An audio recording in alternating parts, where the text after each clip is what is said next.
Queridos, a paz do Senhor Jesus a todos. Lição de número 11, o presbítero, bispo ou ancião. O objetivo geral da nossa lição é apresentar a importância da função do presbítero. E essa lição está dividida em 3 tópicos principais, que são a escolha dos presbíteros, a importância do presbitério e os deveres do presbitério. Então, escolha, importância e deveres. Então, a escolha dos presbíteros, o primeiro subtópico, diz assim, o significado da função de presbítero. Diz assim, pessoa mais velha, ancião, esse é o significado da palavra, tá? Pessoa mais velha, ancião. Também é um título de dignidade de pessoas experientes e maduras que formavam a liderança da igreja local. Ela é sinônimo de bispo, de supervisor, é sinônimo de professor, é sinônimo de pastor. Então esses termos eles são intercambiáveis. O segundo subtópico fala da liderança local. Ela é composta por presbíteros. Tito, capítulo 1, versículos 4, 5 e 7, diz assim: A Tito, meu verdadeiro filho, segundo a fé comum, graça, misericórdia e paz da parte de Deus Pai e da do Senhor Jesus Cristo, nosso Salvador.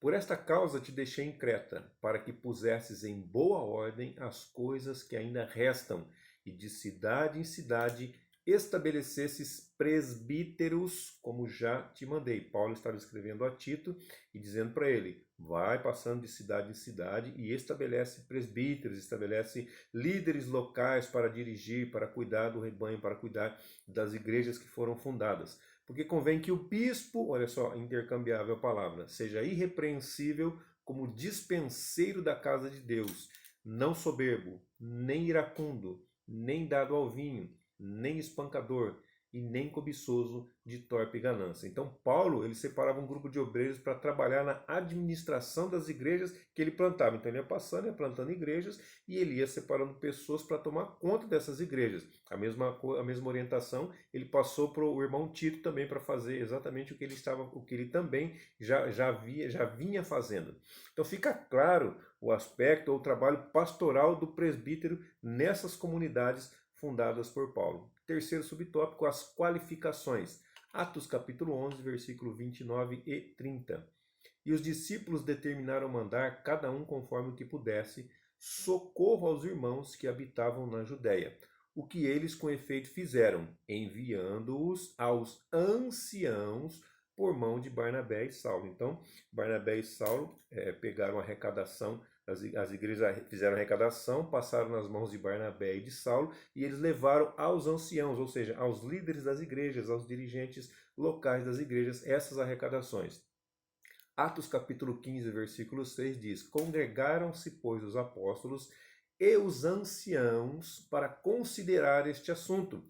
Que assunto é esse? Questões sobre circuncisão. Então estava tendo uma divergência, um problema sobre a circuncisão, que as pessoas precisavam se circuncidar para ser salvos, o que na verdade houve um tumulto, houve uma discussão. Então precisou ser necessário uma reunião para poder decidir, para poder conversar, para poder falar sobre esse tema. E os presbíteros estavam juntamente com os apóstolos, ou seja, eles participavam de reuniões, discussões teológicas, convenções, concílios, dentre outras coisas. 1 de Pedro, capítulo 5, versículos 1 e 2, também diz assim, aos presbíteros que estão entre vós, admoesto eu, que sou também presbítero com eles. Pedro está dizendo. Então Pedro, além de apóstolo, também era presbítero. E testemunha das aflições de Cristo e participante da glória que se há de revelar. Apacentai, olha a ordem que Pedro dá aos presbíteros, apacentai o rebanho de Deus que está entre vós, tendo cuidado dele, não por força, mas voluntariamente, nem por torpe ganância, mas de ânimo pronto. Então aqui, nessa passagem, claramente o presbítero tinha o papel de pastor, de apacentar o rebanho, de tomar conta do rebanho. Título capítulo 1, versículos de 6 a 9, olha só as qualificações.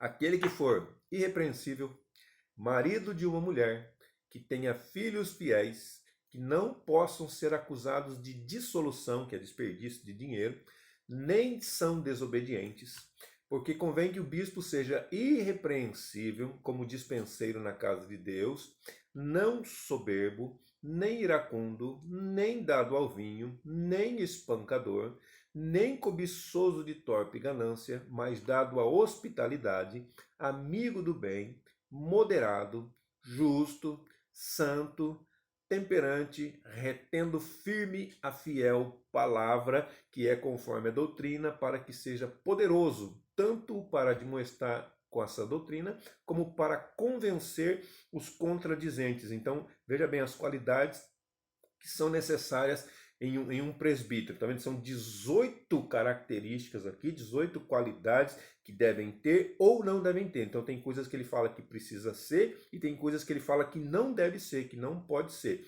E 1 Timóteo capítulo 3, versículos de 1 a 7 também tem mais 18 qualidades. Na verdade tem 18 qualidades aqui e 18 qualidades ali. Então olha só. 1 Timóteo 3, de 1 a 7. Esta é uma palavra fiel. Se alguém deseja o episcopado, excelente obra deseja. Palavras de Paulo. Convém, pois, que o bispo seja, olha, bispo, tá vendo? Intercambiável com presbítero. Seja irrepreensível, marido de uma mulher, então você vai ver que tem coisas parecidas, mas tem alguma ou outra diferente, tá? Marido de uma mulher, vigilante, sóbrio, honesto, hospitaleiro, apto para ensinar, preparado para ensinar, não dado ao vinho, não espancador, não cobiçoso de torpe ganância, mas moderado, não contencioso, não avarento, que governe bem a sua própria casa, tendo seus filhos em sugestão com toda modéstia. Por quê? Se alguém não sabe governar a sua própria casa, terá cuidado da igreja de Deus? Pergunta de Paulo. Não neófito, que significa não novo convertido, não novo na fé, para que ensoberbecendo-se não caia na condenação do diabo. Convém também que tenha bom testemunho dos que estão de fora, para que não caia em afronta e no laço do diabo. Então, o bom conselho do apóstolo Paulo, nesses versículos acima que nós lemos, essas 18 características do que fazer, o que não fazer, do que o presbítero deve ser, o que não ser, do que ele deve fazer, o que ele não deve fazer.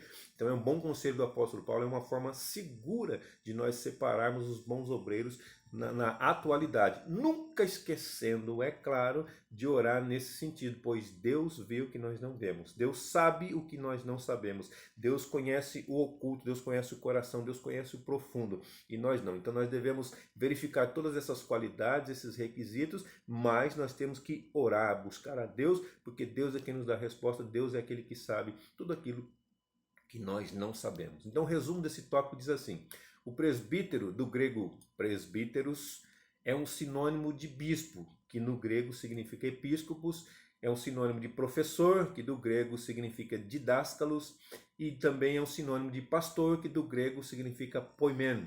Logo, a sua função é pastoral, ou seja, a função do presbítero ela é de pastor. Segundo tópico, a importância do presbitério. O primeiro subtópico diz assim, o significado do termo. 1 Timóteo 4,14 diz assim, não desprezes o dom que há em ti, o qual te foi dado por profecia, com a imposição das mãos do presbitério. O presbitério é o conselho de obreiros. Então, do grego presbiterion, do substantivo presbítero, é um conselho formado por anciãos da igreja cristã. Segundo subtópico, a atuação do presbitério. Atos capítulo 15, versículos 1 e 2 diz assim: então alguns que tinham descido da Judéia ensinavam assim os irmãos: se não vos circuncidardes conforme o uso de Moisés, não podeis salvar-vos. Lembra do tumulto que nós falamos lá em cima? É isso daqui, ó. Se não circuncidar, vocês não podem ser salvos. Então, além de aceitar Jesus, ainda agregar alguma coisa. Então, você tem que aceitar Jesus para poder ser salvo, mas você tem que também circuncidar, senão você não vai ser salvo. O sacrifício de Jesus não tinha esse poder todo se não tivesse a circuncisão, era o que eles estavam dizendo. Tendo tido Paulo e Barnabé não pequena discussão, ou seja, uma grande discussão e contenda contra eles, resolveu-se que Paulo e Barnabé e alguns dentre eles subissem a Jerusalém aos apóstolos e anciãos, que aqui são os presbíteros, para chegar num consenso sobre aquela questão. Então, os presbíteros aqui traduzidos como anciãos, eles atuavam como conselheiros, como ensinadores, como dirigentes, como pastores, mas agora, nesse caso, eles também faziam parte do conselho de doutrina juntamente com os apóstolos, tá vendo? A equipe era composta de apóstolos e dos presbíteros, que no caso aqui traduzido como anciãos. O terceiro subtópico fala da valorização do presbitério. 1 Timóteo 5,17 diz: os presbíteros que governam bem sejam estimados por dignos de duplicada honra, dobrada honra, principalmente os que trabalham na palavra e na doutrina. Na NVI, que é uma outra tradução da Bíblia, que é na linguagem mais atual, o mesmo versículo, 1 Timóteo capítulo 5, versículo 17, diz assim: os presbíteros que lideram bem a igreja são dignos de dupla honra, especialmente aqueles cujo trabalho é a pregação e o ensino da palavra de Deus. Então, a sua existência, ela tem fundamento na palavra de Deus. O presbítero ou o presbitério é originado na palavra de Deus, na Bíblia Sagrada, tá? Então, isso é bíblico. Não tem nem como discutir. Atos capítulo 20, versículo 17 e o 28 diz assim: e de Mileto mandou a Éfeso a chamar os anciãos da igreja. Peraí, anciãos aqui está no plural. Então, ancião significa que não era uma pessoa sozinha que estava na igreja, era mais de uma, era no mínimo duas, porque os anciãos da igreja. Então, cada igreja tinha seus anciãos, o plural é anciãos, tá ok? Não são anciões. Porque às vezes até mesmo lendo, eu vejo pessoas que falam errado. O plural de ancião são anciãos, ok? Então, olhai, pois, por vós e por todo o rebanho sobre que o Espírito Santo vos constituiu bispos. Olha só o que ele está dizendo. Os anciãos foram constituídos como bispos, ou seja, os anciãos que são os presbíteros são constituídos como bispos, que são também presbíteros, para apacentardes a igreja de Deus, que ele resgatou com o seu próprio sangue. Então aqui notamos claramente que a igreja tinha, além do pastor titular, além do pastor principal, além do líder geral, então ela tinha os presbíteros como parte da liderança da igreja, eles também ajudavam, ou seja, havia um conselho de obreiros que governava, que liderava a igreja, ou que ajudava a fazer isso. Nossas igrejas elas podem melhorar ainda mais na atualidade se nós investirmos na preparação do presbitério para liderar, ou seja, ajudar, para cooperar e também para ensinar, para ter um ministério de ensino. Então, se nós cooperarmos, se nós contribuirmos, se nós investirmos no ministério dessas pessoas, as nossas igrejas atuais podem melhorar muito, muito mais do que já são.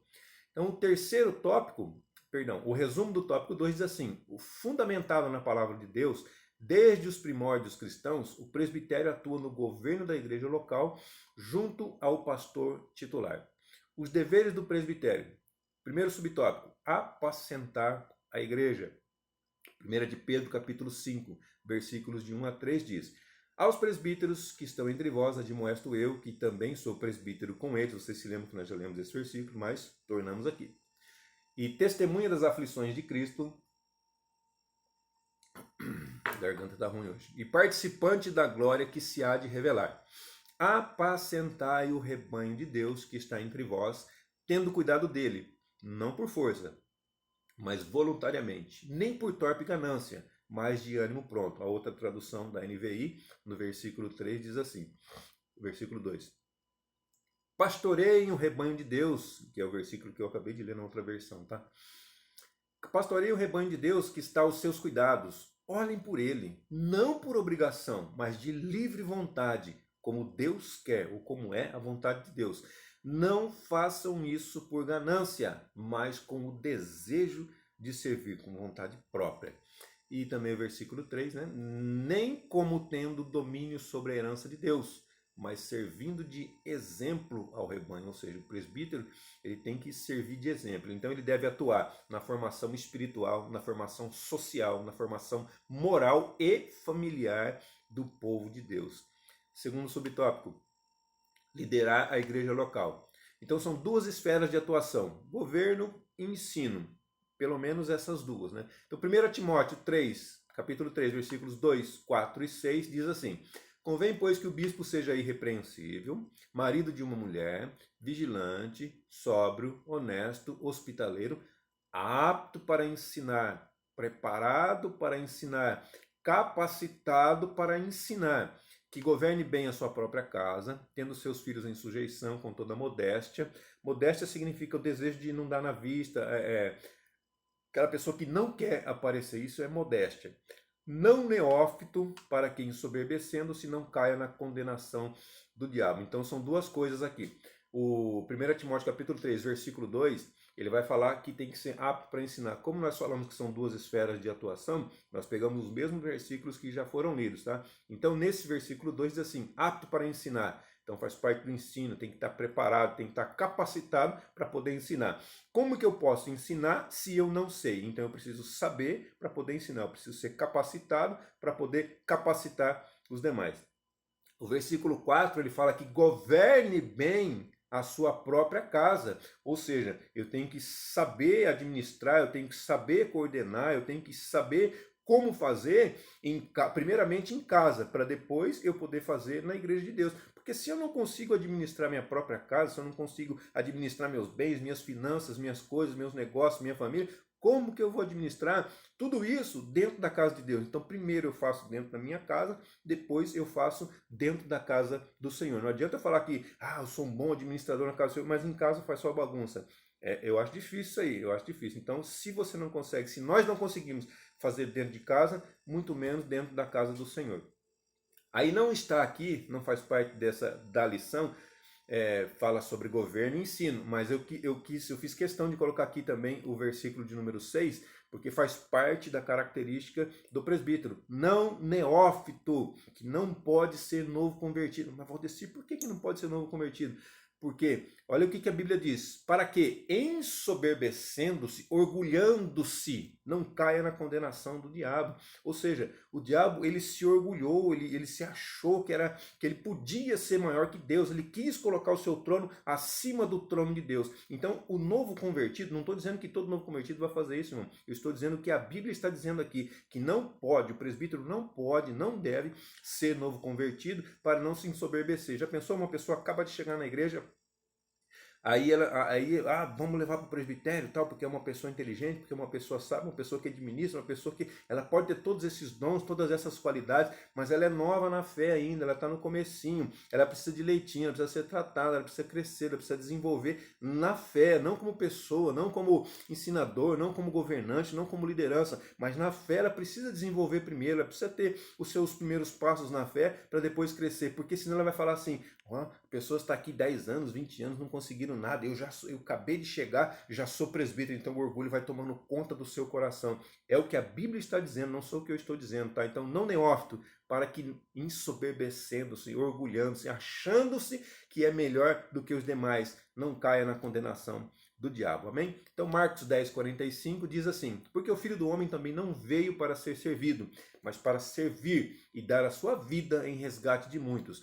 Liderar é estar disponível para servir e não para ser servido. Olha o exemplo que Jesus deu aqui. Então eu digo que Marcos 10:45 é um resumo do Evangelho, é um resumo da Bíblia. Olha, porque o Filho do Homem não veio. Então o que a Bíblia Sagrada diz? Nós temos que servir, nós temos que ser servos, nós temos que fazer a obra de Deus com vontade, nós temos que ser escravo de Deus por vontade própria.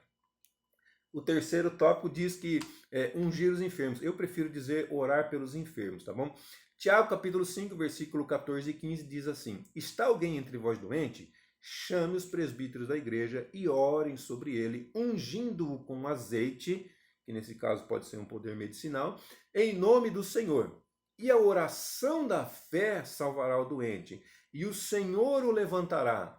E, se houver cometido pecados, ser-lhe-ão perdoados. Irmãos, particularmente, eu já não sou muito a favor da unção, e para piorar a situação, tem muitas pessoas que banalizam a unção, banalizam, assim, elas gostam de ungir tudo. Então elas ungem carro, elas ungem casas, elas ungem pessoas, ela endemoniado, quer ungir endemoniado também, quer tanta coisa, bens materiais, unção para tudo que você imaginar, as pessoas fazem. Então é banalizado. Se você ler aqui, a única recomendação que nós temos aqui, que Tiago está falando, é ungir o doente, ungir o enfermo com azeite. Aqui a tradução, na outra tradução vai estar como óleo.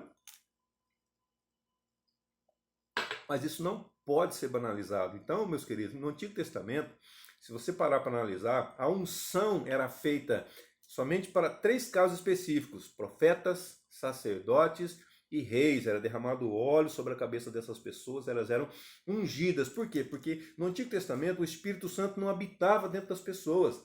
Então existia, como o óleo ele é um símbolo do Espírito Santo, existia essa unção para que o Espírito Santo estivesse com essa pessoa o tempo todo. O Espírito Santo vinha, operava alguma coisa na pessoa e retornava. Então o Espírito Santo não habitava. A pessoa não tinha tido um novo nascimento, uma nova experiência com Deus, que não é o nosso caso hoje. Hoje, quando nós aceitamos a Cristo, nós nos tornamos nova criatura. O Espírito Santo vem habitar dentro de nós. Você está me entendendo?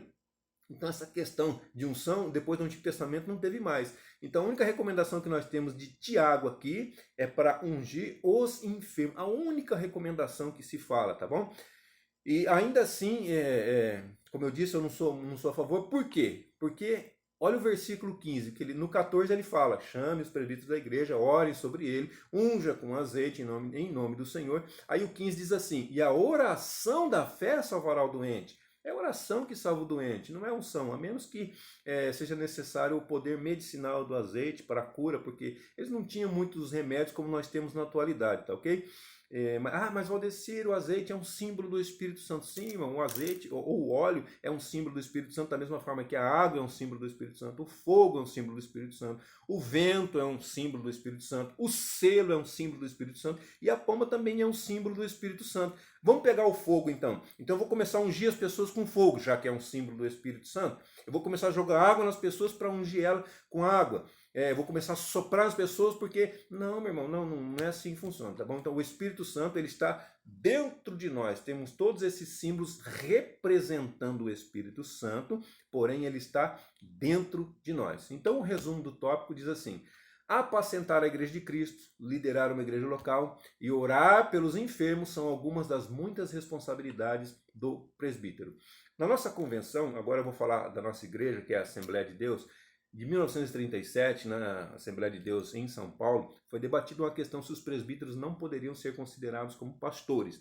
Foi decidido nessa convenção que, em alguns casos, pode haver uma diferença, como alguns versículos que foram citados nessa convenção, que ancião e ancião com chamado ao ministério tem uma diferença, existe uma diferença. Então tem pessoas que estão aptas para estar ali como auxiliar, ajudando, cooperando, e tem outros que já têm um chamado mais pastoral específico para ser dirigente de congregação. Então eles estabeleceram assim uma hierarquia eclesiástica, eclésia significa da igreja, né? Que até hoje existe dentro das nossas igrejas, então tá bom? Então começa cooperador, diácono, presbítero e os ministros do evangelho, que são os evangelistas e os pastores. Isso dentro da nossa igreja. Eu estou falando de nós porque eu estou aqui dentro, tá bom? Não vou falar das demais porque não é o caso, tá bom? Então ficou dessa forma definido numa convenção, numa reunião de pastores, presbíteros, evangelistas de um modo geral, e decidiram que era dessa forma, tá ok? Deus abençoe sua vida, seu ministério, sua saúde, sua família, seus negócios, e até a nossa próxima lição, se assim Deus nos permitir.